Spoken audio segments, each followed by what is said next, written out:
Gudang Baba Buncit, salah satu destinasi wisata baru yang dipersiapkan pemerintah Kota Palembang menyambut Asian Games yang berada di Jalan Ki Gede Ing Soro, Kelurahan 29 Ilir, Kecamatan Ilir Barat 2 Palembang.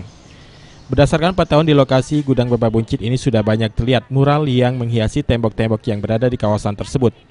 Mulai dari bagian depan, ke lorong dan bagian dalam kawasan Gudang Baba Buncit sudah banyak dihiasi mural yang berwarna-warni yang memperindah kawasan tersebut. Belum lagi pemandangan spot-spot foto seperti Musi 6 dan Ampera.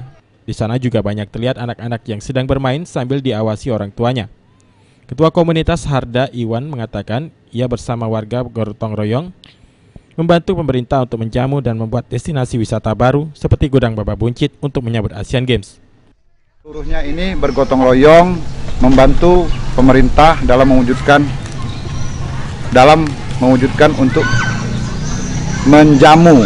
Katakanlah kita akan mengadakan event nasional, event internasional, itu Asian Games. Kita sudah siap, Palembang benar-benar sudah siap.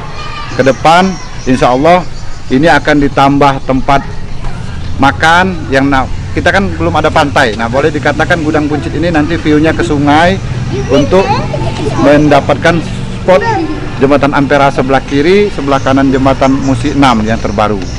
Itu harapan kami, semoga dapat untuk masyarakat sini dijaga, jangan sampai dicoret-coret yang sudah kami buat untuk dijaga pada masyarakat sini. Menurut warga sekitar, Lia dan Parman, banyak keuntungan yang didapat karena dibuatnya Gudang Baba Buncit ini sebagai destinasi wisata baru. Mereka bisa mendapat uang parkir dari pengunjung yang datang. Keuntungannya, ada dapat parkiran, pengunjung tambah rame. iya pengunjung tambah rame. Galau-galau lah. Kalau dulunya jautan, ini lagi lah jadi taman. Berkat oleh Pak Iwan. Terima kasih banyak kami. Terima kasih banyak galau-galau dari warga. Heru Wahyudi, PAL TV.